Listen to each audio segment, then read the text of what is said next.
কথা বললে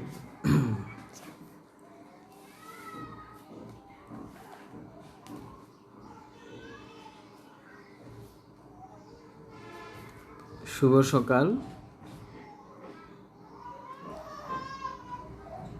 সবাইকে। আমার আজকের ক্লাসে স্বাগত জানাচ্ছি। আমি প্রভাষক Dulal Chandranath, Rajendrapur cantonment public school and college.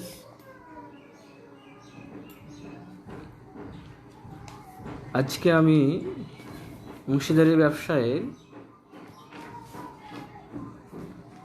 পঞ্চম ক্লাস নিব।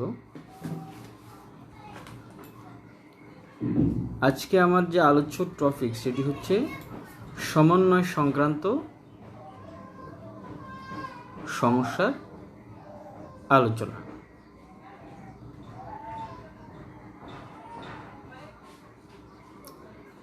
হ্যাঁ, আমি ভালো আছি। তোমরা কেমন আছো? আশা করি ভালো আছো। ভালো থাকার জন্য আমরা সবাই চেষ্টা করছি। আরফিন হৃদয়, ওয়ালাইকুম আসসালাম। যাই হোক, আমরা আজকে যে বিষয়টা নিয়ে আলোচনা করব সেটি হচ্ছে অংশীদারি ব্যবসায় সমন্বয় সংক্রান্ত সমস্যা। এই ধরনের অঙ্কগুলো পরীক্ষায় আসে। যেমন আমি যদি বলি 2016 সালে কুমিল্লা বোর্ডে এসেছিল, সিলেট বোর্ডে এসেছিল, 17 সালে চিটাগাং বোর্ডে এসেছিল, ঢাকা বোর্ডে এসেছিল এবং সিলেট বোর্ড 19-এ এসেছিল। এই ধরনের সমস্যা সংক্রান্ত অঙ্কগুলো, এই ধরনের যে সমস্যাগুলো, এখানে প্রথমে তোমাকে প্রারম্ভিক মূলধনটা বের করে নিতে হবে, কারণ অঙ্কে প্রারম্ভিক মূলধন দেওয়া থাকবে না, সমাপনী মূলধন দেওয়া থাকবে। এই সমাপনী মূলধনকে প্রারম্ভিক মূলধনে রূপান্তর করতে হবে। এটা নিয়ে আমি আগে একটু আলোচনা করেছিলাম। আমি ভালো আছি। তুমি কেমন আছো? আচ্ছা, যাই হোক, তো এই প্রারম্ভিক মূলধনটা কিভাবে নির্ণয় করব, অর্থাৎ সমাপনী মূলধনকে কিভাবে নির্ণয় করব প্রারম্ভিক মূলধনে, সেটা আমি ছকে আগে একটু আলোচনা করে নিচ্ছি। প্রথমে আমাকে সমাপনী মূলধন যেটি উদ্দীপককে দেওয়া থাকবে সেটা লিখতে হবে।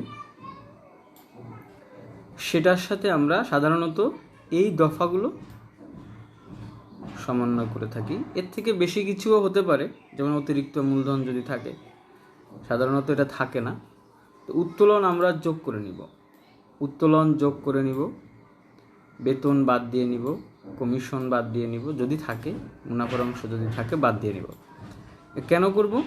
কারণ উত্তোলন আমরা মূলধনের থেকে যোগ করি, সবসময় বিয়োগ করি, এখন আমরা যোগ করব, কারণ এটা আমরা পিছন থেকে সামনে যাচ্ছি বলে আমাদের উল্টা করতে হবে।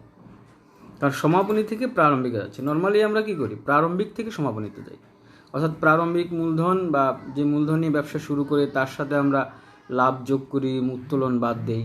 তো যেহেতু আমরা সমাপনী থেকে প্রারম্ভিকে যাচ্ছি, সেহেতু আমাদেরকে উল্টাটা করতে হবে। উত্তোলন যোগ, বেতন বাদ, কমিশন বাদ, মুনাফার অংশ বাদ। এইভাবে আমরা সমাপনী মূলধনটাকে প্রারম্ভিক মূলধনে রূপান্তর করে নেব। তো যখন আমরা এই প্রারম্ভিক মূলধনটা পাবো, বা কেন এটা আমরা বের করব, এটা বের করার কারণ হচ্ছে, যদি আমাদেরকে মূলধনের সুদ ধরতে বলে তাহলে আমরা এই প্রারম্ভিক মূলধনের উপর সুদ ধরব। হ্যাঁ ফাতেমা, তুমি কেমন আছো? আমি ভালো আছি। হোমওয়ার্ক আজকে আমি আশা করেছিলাম অনেকেই করবে, কিন্তু মুনিয়া করেছে, মিনহাজ করেছে, আলামিন করেছে। আরও অনেকেরই করা উচিত, হোমওয়ার্ক করা উচিত, হোমওয়ার্ক করে করে দেওয়া উচিত। হোমওয়ার্ক করলে তো আমি বুঝতে পারবো তুমি কতটা সময় দিচ্ছ। তো যাই হোক, এখন আমরা ঢাকা বোর্ড 2017, তোমরা বই খুলো, সবাই বোর্ড প্রশ্নটা বের করো। সেখানে দেখো এই সমন্বয় সংক্রান্ত সমস্যা আছে। আমি উদ্দীপকটা আমার গ্রুপে পেজে দিয়েছিলাম কালকে, তোমরা দেখেছো অনেকে, যে এইটা আমি সলভ করব। তো বের করেছো আশা করি তোমরা এতক্ষণে। তোমাদের বোর্ড প্রশ্নটা সামনে রাখো, আবার আমার স্ক্রিনেও দেখো। এখানে দেখো বলা হচ্ছে রহিমা, ফাহিমা এবং জামিলা, এরা তিনজন মিলে একটা ব্যবসা শুরু করেছে এবং তাদের অনুপাত, মুনাফা বন্টনের অনুপাত হচ্ছে 3:2:1। পরবর্তীতে বলছে যে 31শে ডিসেম্বর 16 তারিখে অর্থাৎ বছরের শেষে উত্তোলন, বেতন ও মুনাফা সমন্বয়ের পর তিনটা জিনিস এখানে সমন্বয় করেছে। উত্তোলন, বেতন ও মুনাফা সমন্বয়ের পর তাদের মূলধন ছিল যথাক্রমে 57,000, 45,000 ও 37,000। তাহলে আমরা দেখতে পাচ্ছি এখানে তিনটা জিনিস সমন্বয় করা হয়েছে: উত্তোলন, বেতন ও মুনাফা। আমরা যে ছকটা দেখিয়েছিলাম কিভাবে প্রারম্ভিক মূলধন আমরা নির্ণয় করব, সেখানেও দেখো আমরা উত্তোলন যোগ করেছি, বেতন বাদ দিয়েছি, মুনাফার অংশ বাদ দিয়েছি।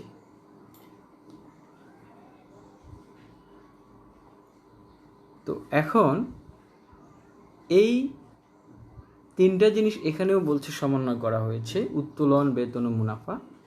এই তিনটা জিনিসকে সমন্বয় করে এই যে বছর শেষের মূলধনটা দেওয়া আছে, এই মূলধনটাকে প্রারম্ভিক মূলধনে আমরা রূপান্তর করব। পরে বলছে দেখো, পরে দেখা গেল যে অংশীদারি চুক্তিপত্রে মূলধনের উপর বার্ষিক 5% হারে সুদ ধরার ব্যবস্থা থাকলেও তা হিসাব হতে সম্পূর্ণ বাদ পড়ে গেছে। তাহলে এখন বলছে যে মূলধনের সুদটা ধরা হয়নি। যেহেতু মূলধনের সুদ ধরা হয়নি, তাই মূলধনের উপর সুদ ধরতে হবে। তা আমরা জানি প্রারম্ভিক মূলধন এবং অতিরিক্ত মূলধনের উপর সুদ ধরা হয়। সেই হিসেবে আমাদেরকে এই কাজটা করতে হবে, অর্থাৎ সমাপনী মূলধনকে প্রারম্ভিক মূলধনে রূপান্তর করতে হবে। কারণ এখানে যে মূলধনটা দেওয়া আছে এটি হচ্ছে সমাপনী মূলধন। সমাপনী মূলধনের উপর সুদ ধরা হয় না বা সম্ভব না। এখন আমরা পরে কি বলছি একটু দেখি। রহিমার বেতন 7,200 টাকা বাদ দেওয়ার পর মুনাফা হয় 54,000 টাকা। এখন এই বেতনটা হচ্ছে রহিমা গ্রহণ করেছিল, এই জন্য রহিমার থেকে এই বেতনটা বাদ যাবে। পরে বলছে ওই বছরে উত্তোলনের পরিমাণটা দিয়ে দিয়েছে 16,200, 7,200 ও 4,800 টাকা। এখন আমরা এই উত্তোলনের উপর আমরা কিন্তু সুদ ধরব না, কারণ এখানে সুদ ধরার বাদ পড়েছে কিন্তু কিছু বলেনি। এখানে শুধু বলেছে মূলধনের উপর 5% সুদ ধরার ব্যবস্থা থাকলেও বাদ পড়েছে। তাহলে যে জিনিসটা বাদ পড়লো শুধু সেই জিনিসটা আমরা হিসাবভুক্ত করব। সমন্বয় সংক্রান্ত যে সমস্যাগুলো আমরা যে আজকের যে টপিক্সটা আলোচনা করছি, এখানে সবগুলো এন্ট্রি লাভ ক্ষতি সমন্বয় হিসেবে আসবে না। শুধুমাত্র যে সমস্যাগুলো বা যে বিষয়গুলো বাদ পড়ে গেল সেই বিষয়গুলো আমাদের অঙ্কে হিসাবভুক্ত হবে। তা আমাদের এই প্রশ্নে স্পষ্ট উল্লেখ আছে যে শুধুমাত্র মূলধনের উপর সুদ ধরাটা বাদ পড়ে গেছে। যেহেতু মূলধনের উপর সুদ ধরা বাদ পড়ে গেল, তাইলে আমরা মূলধনের উপর সুদ ধরব, সেই জন্য আমাদের প্রারম্ভিক মূলধনটা বের করতে হবে। এরপরে আরেকটা লাস্ট একটা কথা বলা হচ্ছে উদ্দীপকে, অংশীদারগণ মুনাফা বন্টনের অনুপাতে ব্যবসায়ের মোট মূলধন 1,44,000 টাকা রাখতে সম্মত হয়। অর্থাৎ তিনজন অংশীদার রহিমা, ফাহিমা এবং জামিলা, এদের তিনজনের মোট মূলধন বছর শেষে থাকবে 1,44,000 টাকা। অর্থাৎ যদি 1,44,000 টাকার বেশি বা কম হয়, তাহলে তারা সেখানে বেশি হলে নিয়ে যাবে, কম হলে নিয়ে আসবে। অর্থাৎ যদি কারো মূলধন কম পড়ে, তাহলে সে নতুন করে আবার বছর শেষে মূলধন আনবে। অর্থাৎ 3 জনে মিলে অনুপাতে, তাদের যে অনুপাত দেওয়া আছে, মুনাফা বন্টনের অনুপাত দেওয়া আছে, সেই অনুপাত অনুযায়ী 3 জন মিলে 1,44,000 টাকা মূলধন রাখবে। এখন আসো করণীয়। ক, প্রারম্ভিক মূলধন নির্ণয় করো। আমরা যে ছকটা দেখে এসেছিলাম সেই ছক অনুযায়ী আমরা করব। খ, মূলধনের সুদের প্রভাব দেখিয়ে লাভ ক্ষতির সমন্বয় হিসাব তৈরি করো। তো আমরা বলেছি লাভ ক্ষতির সমন্বয় হিসাবে কি আসবে? শুধুমাত্র বাদ পড়ে যাওয়া দফাগুলো আসবে। তা আমাদের এই উদ্দীপকে কি বাদ পড়লো? শুধুমাত্র মূলধনের সুদ বাদ পড়েছে, সেই জন্য সেটি আসবে। সর্বশেষ বলেছে সমন্বিত মূলধন হিসাব, রহিমা ও ফাহিমার সমন্বিত মূলধন হিসাব, এই দুইজনের সমন্বিত মূলধন হিসাব প্রস্তুত করতে বলেছে। ওকে, একজন স্টুডেন্ট আলামিন আমাকে বলছে, স্যার অঙ্কটা করছি। যাই হোক, সে যদি এটা করে থাকে কোনো হেল্প নিয়ে বেশ ভালো। তবে এই টপিক্সটা আমি আজকে আলোচনা করছি, এই জন্য যারা করনি কোনো অসুবিধা নেই, তোমরা আজকে এটা করে ফেলবা। আমি করার পরে এই ধরনের অঙ্ক আমি বলে দিব। তো যাই হোক, আমরা সমাধানে যাচ্ছি। তোমরা ছক কেটে নাও স্টুডেন্টরা। এখানে প্রথমে প্রারম্ভিক মূলধন, এটা আমরা ছক হচ্ছে বিবরণ, 3 জন অংশীদার, 3টা ঘর, আমরা আগে দেখেছিলাম। প্রথমে সমাপনী মূলধন, এটি আমাদের উদ্দীপকে দেওয়া আছে একদম উপরে। উদ্দীপকে প্রথমে এই যে 3টা মূলধন দেওয়া আছে, এই 3টা মূলধন আমরা এখানে ইউজ করলাম। তো সমাপনী মূলধনটা আমরা লিখলাম। সমাপনী মূলধনটা লেখার পরে আমরা উত্তোলন, বেতন এবং মুনাফার অংশ, এই 3টা জিনিস এখানে সমন্বয় করেছি। উত্তোলনকে যোগ করেছি, বেতনকে বাদ দিয়েছি এবং মুনাফার অংশকে আমরা বাদ দিয়েছি। এখন এই 3টা কেন, এইটা এখানে বলা আছে উদ্দীপকের প্রথমেই।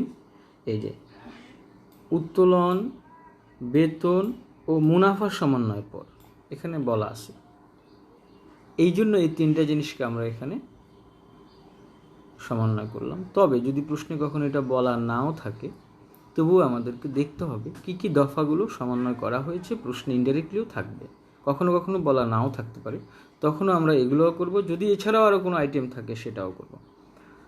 তো সাধারণত বলে দেয় কোন কোন দফাগুলো সমন্বয় করা হয়েছে। তো সেই হিসেব মতে উত্তোলন আমি এখানে যোগ করলাম।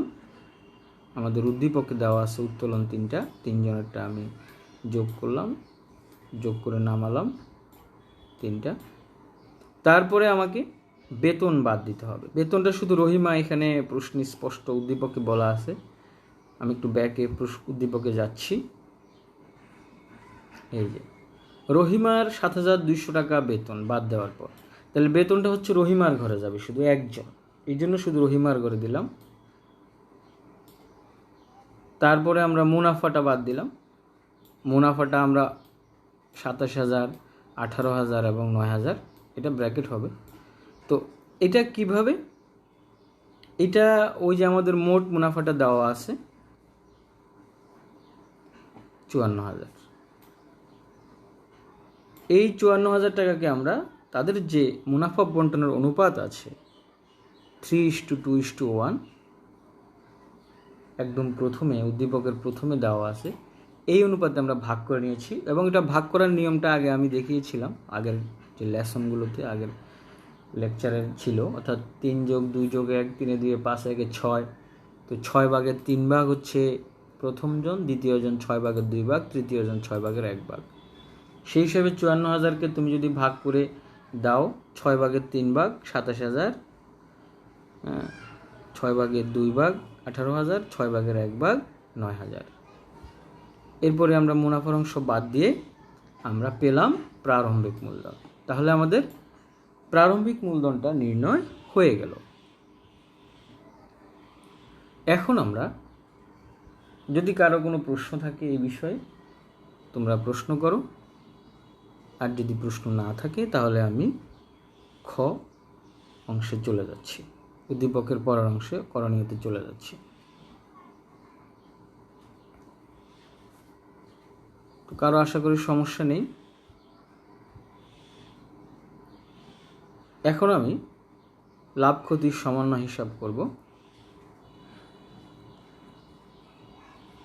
রহিমা, ফাহিমা ও জামিলায়ের লাভ ক্ষতি সমন্বয় হিসাব। লাভ ক্ষতির সমন্বয় হিসাব এর আগে আমরা করেছিলাম লাভ ক্ষতি আবন্টন হিসাব, এখন হচ্ছে লাভ ক্ষতি সমন্বয় হিসাব। সাধারণত অংশীদারি ব্যবসায়ের সর্বশেষ ধাপ হচ্ছে এই সমন্বয় সংক্রান্ত। তো আমি আরেকটা ক্লাস নিব এই অধ্যায়ের উপরে, সেটি হচ্ছে ঋণ হিসাব সংক্রান্ত একটা সমস্যা করাবো। তাহলে আমি বলেছিলাম এই অধ্যায়টা আমি 6টা ক্লাস নিব। তো 6টা ক্লাসের মধ্যে আজকে 5ম ক্লাস সমন্বয় শেষ। এরপরে আমার আর একটা বিষয় এখানে আলোচনার আছে, সেটা হচ্ছে ঋণ হিসাব সংক্রান্ত। তো ঋণ হিসাব সংক্রান্তটা আমি আগামী বৃহস্পতিবারে ক্লাস নিলে আমাদের এই অধ্যায়টা শেষ হয়ে যাবে। পরে আমি তোমাদের একটা পরীক্ষা নিব, অর্থাৎ আমি একটা উদ্দীপক দিব, তোমরা এটা উদ্দীপকটা করে এখানে পোস্ট করে দিবে। তো এখন দেখো রহিমা, ফাহিমা ও জামিলায়ের লাভ ক্ষতির সমন্বয় হিসাব। সেখানে আমি একদম প্রথমেই বলে নিয়েছি লাভ ক্ষতির সমন্বয় হিসাবে কি আসবে। লাভ ক্ষতির সমন্বয় হিসাবে শুধুমাত্র বাদ পড়ে যাওয়া দফাগুলো আসবে। তো কি কি বাদ পড়ে গেল? এখানে দেখা যাচ্ছে উদ্দীপকে শুধুমাত্র মূলধনের উপর সুদ ধরার ব্যবস্থা থাকলেও তা বাদ পড়েছে। তাহলে আমরা দেখতে পাচ্ছি মূলধনের সুদটা বাদ পড়ে গেল।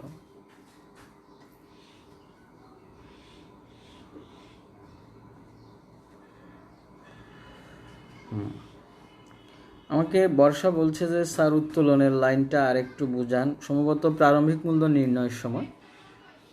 তো যাই হোক, আমি তাহলে একটু ব্যাকে যাচ্ছি বর্ষার জন্য। উত্তোলনটা আমাদের দেওয়া আছে, দেখো প্রশ্নে দেওয়া আছে, উদ্দীপকে দেওয়া আছে। এই যে উত্তোলনটা আমাদের দেওয়া আছে 16,200, 7,200 এবং 4,800। এই উত্তোলনটাকে আমরা যোগ করেছিলাম। একদম আমি প্রথমে যে ছক দেখিয়েছিলাম সেখানে দেখো উত্তোলন আমরা যোগ করি। কেন যোগ করি? আমরা সমাপনী থেকে প্রারম্ভিকে যাচ্ছি। নর্মালি আমরা প্রারম্ভিক থেকে সমাপনীতে যাই, তো যেহেতু এখানে আমরা পিছন থেকে সামনে যাচ্ছি, আমরা উত্তোলন বিয়োগের জায়গায় যোগ করব। এই জন্য উত্তোলনটা আমি যোগ করেছি এবং এই উত্তোলনটা এখানে দেওয়া আছে।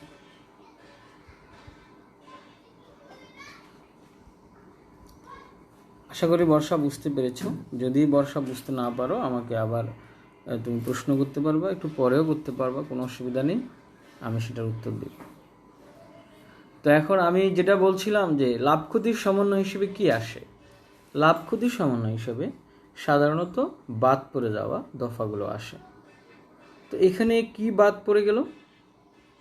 এখানে বাদ পড়ে গেল হচ্ছে মূলধনের সুদ। এটি উদ্দীপকে আমরা কয়েকবার দেখিয়েছি, মূলধনের সুদ বাদ পড়ে গেল। এই জন্য মূলধনের সুদটা আমি লিখলাম। তো মূলধনের সুদ ডেবিট পাশে লিখলাম।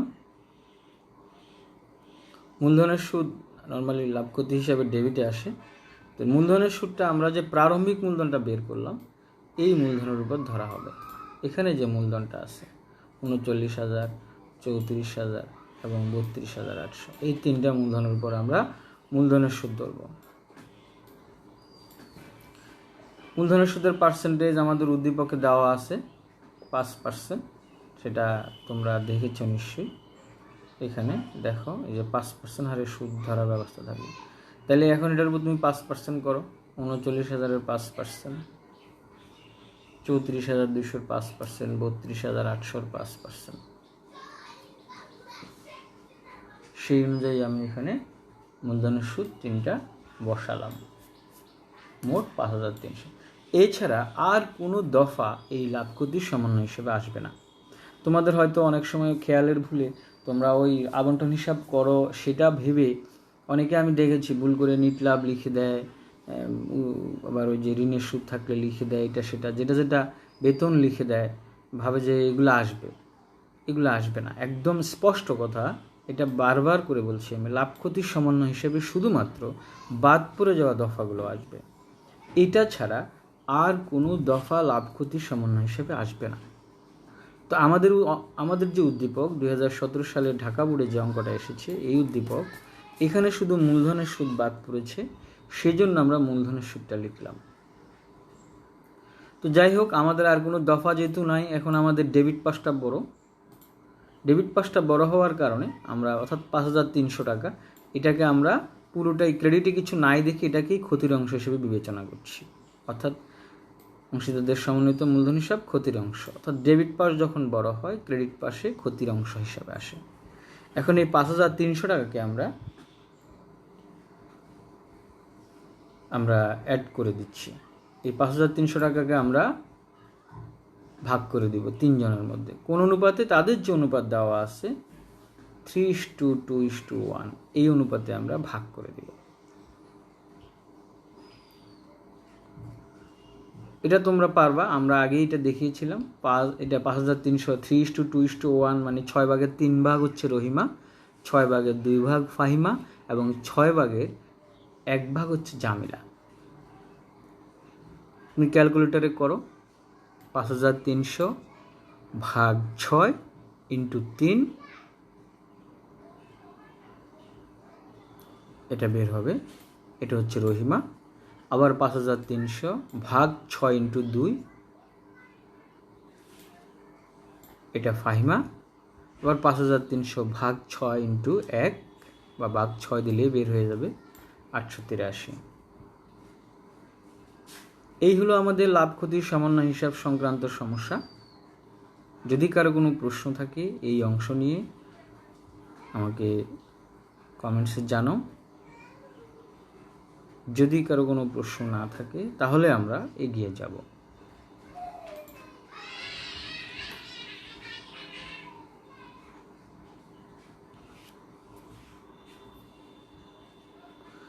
ওকে, কার কোনো সমস্যা নেই, তাহলে আমরা এখন গ নাম্বারে চলে যাচ্ছি। তোমরা আরেকটি ছক কেটে নাও খাতায়। অংশীদারদের সমন্বিত মূলধন হিসাব, এটির জন্য একটি ছক কাটো। তারিখ, বিবরণ, রহিমা ফাহিমা, তারিখ, বিবরণ, রহিমা ফাহিমা। এখানে আমাদেরকে গ নাম্বারে বলে দিয়েছে রহিমা এবং ফাহিমার হিসাব করার জন্য। সেজন্য আমরা রহিমা এবং ফাহিমার হিসাবটা শুধুমাত্র দেখাচ্ছি।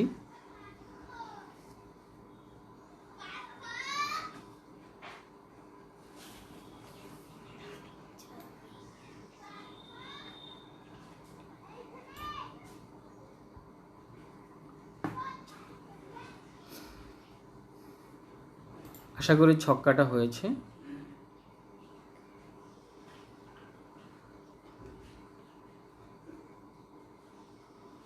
দেখা যাচ্ছে? একটু মনে হয় সমস্যা।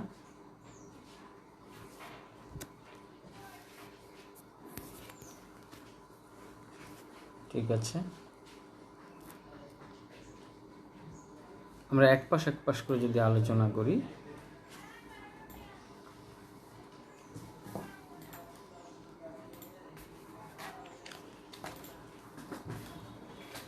আগে আমি ডান পাশটা আলোচনা করছি।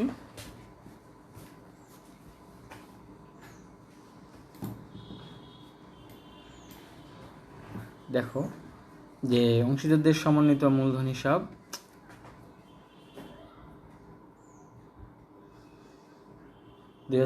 December 31 balance BD. এটি হচ্ছে আমাদের যে ব্যালেন্স বিডি দেওয়া আছে উদ্দীপকে, সেই ব্যালেন্স বিডিটা এখানে অ্যাপ্লাই করব।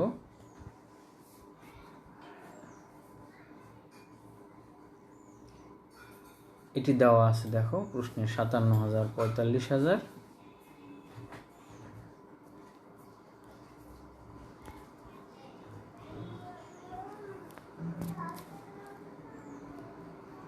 এটি আমরা উদ্দীপক থেকে নিলাম ব্যালেন্স বিডিটা।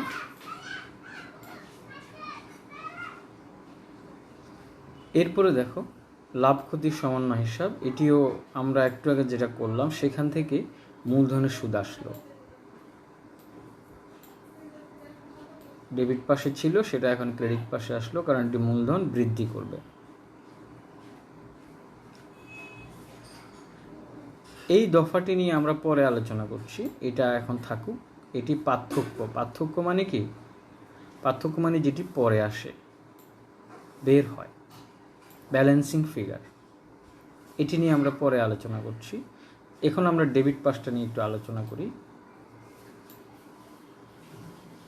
ডেবিট পাশে প্রথমে দেখো এখানে আছে লাভ ক্ষতি সামান্য হিসাব, ক্ষতির অংশ। এই ক্ষতির অংশটা আমাদের বের হয়েছিল একটু আগে, লাভ ক্ষতির সামান্য হিসাবে এই ক্ষতির অংশটা এখানে আসলো।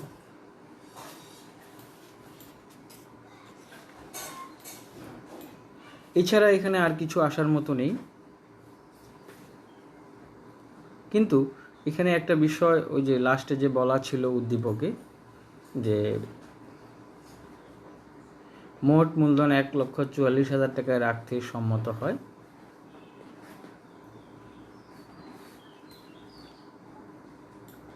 এই 1,44,000 টাকা এটা হচ্ছে মুনাফা বন্টনের অনুপাতে আমরা করব। মুনাফা বন্টনের অনুপাতে এটাকে আমরা ভাগ করে নিব। ভাগ করে যদি আমরা নেই, এখন এটা রহিমা এবং ফাহিমা হচ্ছে কত? রহিমা হচ্ছে 6/3 ফাহিমা হচ্ছে 6/2। তুমি এখন 1,44,000 টাকাকে যদি ভাগ করো, ক্যালকুলেটর বের করো, সেখানে তুমি দেখো 1,44,000 ভাগ 6 × 3, তাহলে এটা আসবে 1,44,000 ভাগ 6 × 3 72,000, 1,44,000 ভাগ 6 × 2 48,000, এটা বের হবে। এটা হচ্ছে ব্যালেন্স সিডি, এটা আমাদের প্রশ্নে বলে দিয়েছে, সে অনুযায়ী এটা আসবে।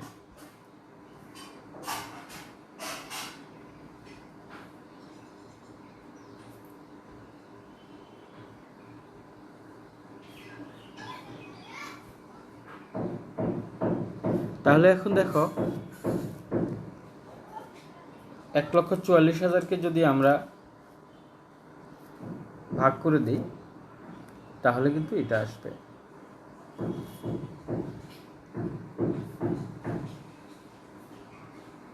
আশা করি তোমরা এটা করতে পেরেছো। 1,44,000 ভাগ 6 × 3 রহিমারটা বের হলো, আবার 1,74,000 ভাগ 6 × 2 ফাহিমারটা বের হলো, 72,000 এবং 48,000।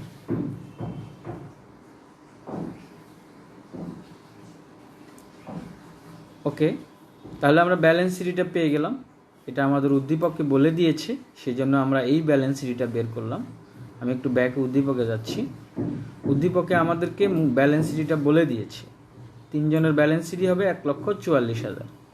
এই 1,44,000কে আমি তাদের অনুপাতে যদি ভাগ করে দিই, তাহলে রহিমার হয় 72,000, ফাহিমার হয় 48,000। এখন প্রশ্ন হলো যে আমি রহিমার ব্যালেন্স সিডি রাখলাম 72,000 বছর শেষে, কিন্তু আমার তো 72,000 হয় না। অর্থাৎ রহিমার কাছে ছিল 52,000, সে মূলধনের সুদ পেল 1950, সেখান থেকে সে টাকা নিয়ে গেল 2650, ক্ষতি হয়ে গেল 2650। তো তাহলে তো তার 72,000 হয় না। এখন রহিমাকে কি করতে হবে? টাকা নিয়ে আসতে হবে। তাহলে রহিমা কি করলো? বছর শেষে এই 15,700 টাকা নিয়ে আসলো, নগদান হিসাব বলে টাকাটা সে বিজনেসে নিয়ে আসলো। নিয়ে আসলে তার 72,000 টাকা থাকছে। একই রকমভাবে ফাহিমা, তার কাছে ছিল 45,000, সে সুদ পেয়েছে 1710, সেখান থেকে তার ক্ষতি হইল 1767। এমতো অবস্থায় তার কিন্তু সিডি বছর শেষে 48,000 হয় না। তাহলে তাকে কি করতে হবে? টাকা নিয়ে আসতে হবে। তখন সে 3,057 টাকা নিয়ে আসলো। এখন প্রশ্ন হলো এটা কীভাবে বের করলাম? এক্ষেত্রে তোমাকে কি করতে হবে? তুমি ব্যালেন্স সিডি তো লিখেই ফেলবে। ব্যালেন্স সিডি যখন লিখে ফেলবে, তখন ব্যালেন্স সিডি থেকে তুমি এই দফাগুলো বাদ দিবে, দেখবে তোমার এটা মিলে কিনা। অর্থাৎ দুই পাশ সমান করতে হবে, ডেবিট এবং ক্রেডিট দুই পাশকে সমান করতে হবে। যদি ডেবিট এবং ক্রেডিট সমান হয়, তাহলে তো আর লাগবে না, তার টাকা আনতে হবে না, সে নিতে হবে না। যদি তার ডেবিট ক্রেডিটের মধ্যে যেই পাশটা কম হবে সেই পাশে তুমি পার্থক্য হিসেবে লিখে দিবে। যেমন রহিমার এখানে ক্রেডিট দিকটা কম পড়েছে, এই জন্য এখন আমরা নগদান হিসাব লিখেছি। ফাহিমারও ক্রেডিট দিকে কম পড়েছে, এই জন্য আমরা এখানে নগদান হিসাবে লিখেছি। যদি তাদের ডেবিট পাশটা ছোট হতো,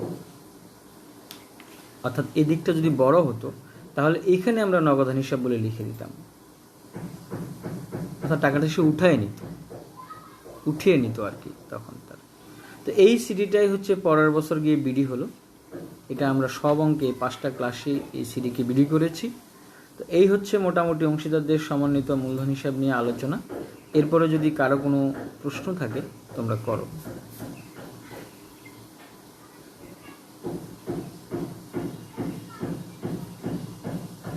আশা করি কারো কোনো প্রশ্ন নেই।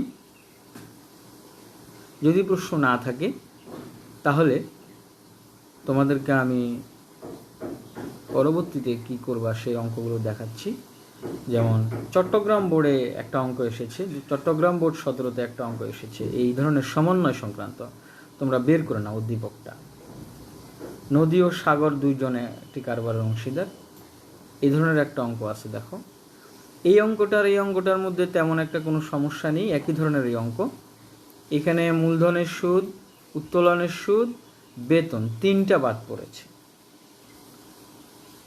এখন প্রশ্ন হলো, তোমরা হয়তো মনে মনে বলছো যে স্যার আপনি তাহলে আমাদের এটা অঙ্কটা করে দিতেন, আর এটা আপনি করে দেন নাই কেন? এটা করে দিন, এটার একটা কারণ আছে। এটাতে করণীয়টা দেখো এখানে কি বলছে। উত্তোলনের সুদ, লাভ ক্ষতির সমন্বয় হিসাব, মূলধনের সুদ, মুনাফা, ক্ষতি, বেতন, উত্তোলনের সুদের জাবেদা দাও। বলতে গেলে এই অঙ্কটা একটু ওইটার তুলনায় কঠিন, হ্যাঁ আমি মানছি। তাহলে আমি কেন এটা করে দিলাম না? এটার কারণ আছে। দেখো এখানে যে আমাদের যে প্রথম যে অঙ্কটা আমরা দেখালাম, মানে এখন যেটা করলাম, সেখানে অঙ্কটার মধ্যে স্টেপগুলো ঠিক আছে। প্রথমে মূলধন নির্ণয়, পরে লাভ ক্ষতির সমন্বয় নির্ণয়, পরে মূলধন নির্ণয়। এই 3টা জিনিস যদি আমি না দেখাই প্রথমে, তাহলে ওখানে যাওয়া যাবে না। আগে আমাকে এই 3টা জিনিস শিখতে হবে, মানে প্রারম্ভিক মূলধন নির্ণয় করা শিখতে হবে, সমন্বয় হিসাব শিখতে হবে, সমন্বিত মূলধন হিসাব শিখতে হবে। এই 3টা জিনিস শেখা হয়ে গেলে আমরা এই ধরনের যে আরেকটু দ্বিতীয় ধাপের যে সমন্বয়ের অঙ্কগুলো সেগুলো আমরা করব। তো এখানে তাহলে সমস্যাটা কি হবে? এখানে সমস্যাটা কিছুই না, একই রকমই। তোমরা এখানে মূলধনের সুদ ধরবা, উত্তোলনের সুদ ধরবা, বেতনের 3টা জিনিস লাভ ক্ষতি সমন্বয় হিসাবে আসবে, যেগুলো হিসাবভুক্ত হয়নি। আর সর্বশেষ যে জাবেদাগুলো, এই জাবেদাগুলো আমি একটু তোমাদেরকে দেখাচ্ছি জাবেদাগুলো কীভাবে করতে হবে। তোমরা ইচ্ছে করলে জাবেদাটা লিখে নিতে পারো, তোমরা জাবেদাগুলো লিখেই নাও। তাহলে জাবেদাটা তুমি যদি পারো, তোমার কঠিন অংশটা সেটা তুমি দেখো কীভাবে করবা। যেমন এই যে জাবেদাগুলো হচ্ছে, প্রথম জাবেদাটা যেটা হচ্ছে মূলধনের সুদ বাদ পড়ে যাওয়ার জাবেদা। মূলধনের সুদ বাদ পড়ে যাওয়ার জাবেদা হচ্ছে লাভ লোকসান সমন্বয় হিসাব ডেবিট, নদীর সমন্বিত মূলধন হিসাব ক্রেডিট, সাগরের সমন্বিত মূলধন হিসাব ক্রেডিট। অর্থাৎ আমরা মূলধনের সুদ লাভ ক্ষতি সমন্বয় হিসাবে ডেবিটে লিখি, এবং অংশীদারদের যে সমন্বিত মূলধন হিসাব করি সেখানে ক্রেডিটে লিখি, এই জন্য ক্রেডিট করলাম। তাহলে নদীর সমন্বিত মূলধন ক্রেডিট, সাগরের সমন্বিত মূলধন হিসাব ক্রেডিট। একই রকমভাবে এখন এটা গেল মূলধনের সুদের জাবেদা। দ্বিতীয় বলছে এখন ক্ষতির অংশের জাবেদা দিলাম। নদীর সমন্বিত মূলধন ডেবিট, সাগরের সমন্বিত মূলধন ডেবিট, লাভ ক্ষতি সমন্বয় ক্রেডিট। অর্থাৎ ক্ষতি তো লাভ ক্ষতি সমন্বয়ের ডেবিটে বসে, এই জন্য এটা লাভ ক্ষতি সমন্বয় ক্রেডিটে বসে, এই জন্য লাভ ক্ষতি সমন্বয় হিসাব ক্রেডিট করলাম, ক্ষতিটা ক্রেডিটে বসে। আর যে ক্ষতির অংশগুলা মূলধন হিসাবে ডেবিটে যায়, এই জন্য মূলধন হিসাব ডেবিট করলাম। তাহলে নদীর মূলধন ডেবিট, সমন্বিত মূলধন ডেবিট, সাগরের সমন্বিত মূলধন ডেবিট, আর লাভ ক্ষতি সমন্বয় হিসাব ক্রেডিট। আমরা এটা আগের অঙ্কেও দেখিয়েছি, দেখো এখানে আগের অঙ্ক থেকে তুমি বুঝতে পারো ক্ষতির অংশটা কিন্তু সমন্বিত মূলধনের ডেবিটে বসলো, মানে বাম পাশে বসলো। তাহলে কি লিখবো? যে রহিমার এখানে যদি জাবেদা করি, এই ক্ষতির অংশে যদি জাবেদা করি, রহিমার সমন্বিত মূলধন হিসাব ডেবিট, ফাহিমার সমন্বিত মূলধন হিসাব ডেবিট। আর এটা লিখেছিলাম কোথায়? দেখো লাভ ক্ষতি সমন্বয়ের ক্রেডিটে লিখেছিলাম, যে লাভ ক্ষতি সমন্বয় হিসাব ক্রেডিট। এবার নিশ্চয়ই বুঝতে পেরেছ। অর্থাৎ যেখানে যেখানে যাচ্ছে আর কি। আবার বেতন নিয়ে এখন আমরা যদি সমন্বয় জাবেদা দিই, বেতনটা লাভ ক্ষতি সমন্বয় ডেবিটে বসবে, মানে বাম পাশে বসবে।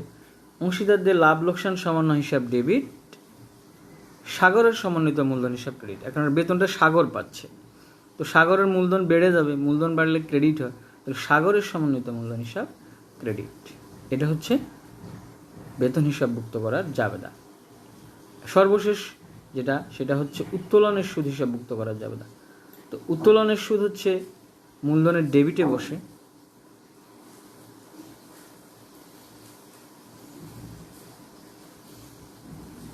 তো নদীর সমন্বিত মূলধন হিসাব ডেবিট, সাগরের সমন্বিত মূলধন হিসাব ডেবিট, অংশীদারদের লাভ ক্ষতির সমন্বয় হিসাব ক্রেডিট।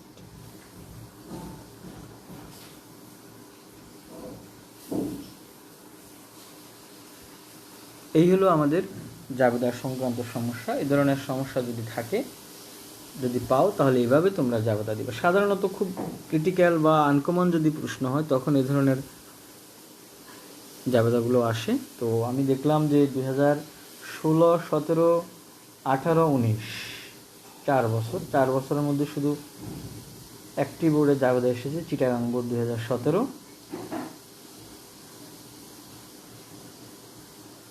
যাই হোক, তো তোমরা এই অঙ্কটা করবা। এছাড়া আমি যে বাড়ির কাজগুলো দিচ্ছি, তো যে অঙ্কগুলো প্র্যাকটিস করবে একই ধরনের অঙ্ক, সেটি হচ্ছে Sylhet board 19, Comilla board 16, Sylhet board 16। এই তিনটা বোর্ডে হচ্ছে এই সমন্বয় সংক্রান্ত সমস্যা আছে। তো তোমরা অঙ্ক একটা করে বা দুইটা করে বা তিনটা করে যদি করে তুমি জমা দিতে পারো, তাহলে তুমি যে অঙ্কটা শিখলা, এটা একটা বাস্তব আমি ফল বুঝতে পারবো। তো অঙ্কটা করে তোমরা গ্রুপে পোস্ট করে দাও। গতদিন হোমওয়ার্ক করেছে মুনিয়া, মিনহাজ, আলামিন এবং সানি করেছিল, সে আমাকে মেসেঞ্জারে দেখিয়েছে। আমি বললাম তুমি গ্রুপে দাও।